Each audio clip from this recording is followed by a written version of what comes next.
1000 साल पहले अलबेरूनी ने पाकिस्तान में नंदाना फोर्ट के मुकाम पे दुनिया का सरकमफ्रेंस कैलकुलेट किया, जो कि 99.77% करेक्ट था। मेरे लिए बड़ी हैरानगी की बात थी, क्योंकि इसकी खबर ना ही पाकिस्तानियों को ज़्यादा थी और ना ही मेरे शदीद तरीन मुहिब वतन दोस्तों को। खोज लगाने के लिए मैंने प्रोफेसर काज़मी साहब से रब्ता किया, क्योंकि पाकिस्तान के इब्न बतूता वही हैं। कहने लगे दादा रात को 3 बजे निकलना होगा। मैंने कहा वो क्यों? कहने लगे कलर कोहार पे जिलानी साहब के पोतों के मज़ार पे सुबह 5 बजे मोर आते हैं, उनकी दुआएं मिलेंगी तो नंदाना फोर्ट मिल जाएगा। खैर मरता क्या नहीं करता।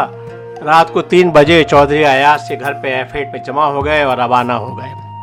2 घंटे की मुसलसल ड्राइव के बाद हम कलर कोहार भी पहुंच गए और मज़ार पे हमने हाजिरी भी दे दी। खुशकिस्मती से मोर भी वक्त पे आ गए और मोरों को देख के प्रोफेसर साहब ने कहा कि दादा अब मज़ार भी हो गया है, मोर की दुआएं भी ले ली हैं, अब नंदाना फोर्ट मिल जाएगा। लेकिन अगले 5 घंटे मुख्तलिफ सिमतों में ड्राइव करने के बावजूद हमें कुछ ना मिला। मज़े की ये बात ये थी कि किसी को खबर ही नहीं थी नंदाना फोर्ट की, अलबेरूनी की।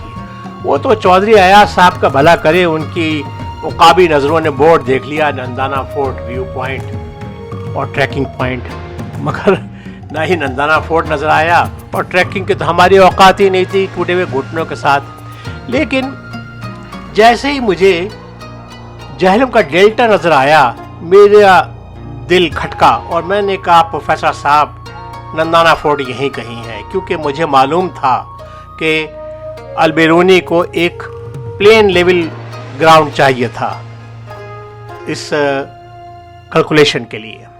बहरहाल मज़ीद 1.5 घंटे की ड्राइव के बाद पूछते पाछते हम एक जगह पे पहुंचे और एक मरतबा फिर हमें चौधरी साहब की मदद से उकाबी नज़रों से उनकी नंदाना फोर्ट नज़र आ गया। मसला ये था कि वो बहुत छोटा था और हम समझे थे कि वो बहुत बड़ा है, लेकिन दूर से वो एक छोटी सी जगह नज़र आती थी।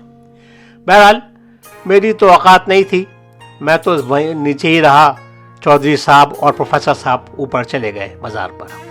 मुझे ये मालूम था कि अलबेरूनी को 2 मुकाम ऐसे फासले से चाहिए जहाँ से उसको वो एक ऊंचाई नज़र आती हो, एक पॉइंट नज़र आता हो जहाँ से वो 2 एंगल के ज़रिए उस पहाड़ी की ऊंचाई को नाप सके और उस पहाड़ी की ऊंचाई नापने के बाद वो दुनिया का रेडियस कैलकुलेट कर सकता है।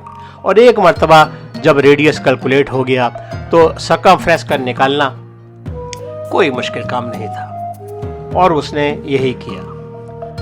मेरी समझ में बात आ गई और हमने नंदाना फोर्ट देख लिया। दुख की बात यह है कि आसपास मेरे भी और नंदाना फोर्ट की भी किसी को नहीं पता था कि अलबेरूनी और नंदाना फोर्ट कौन है। बहुत शुक्रिया।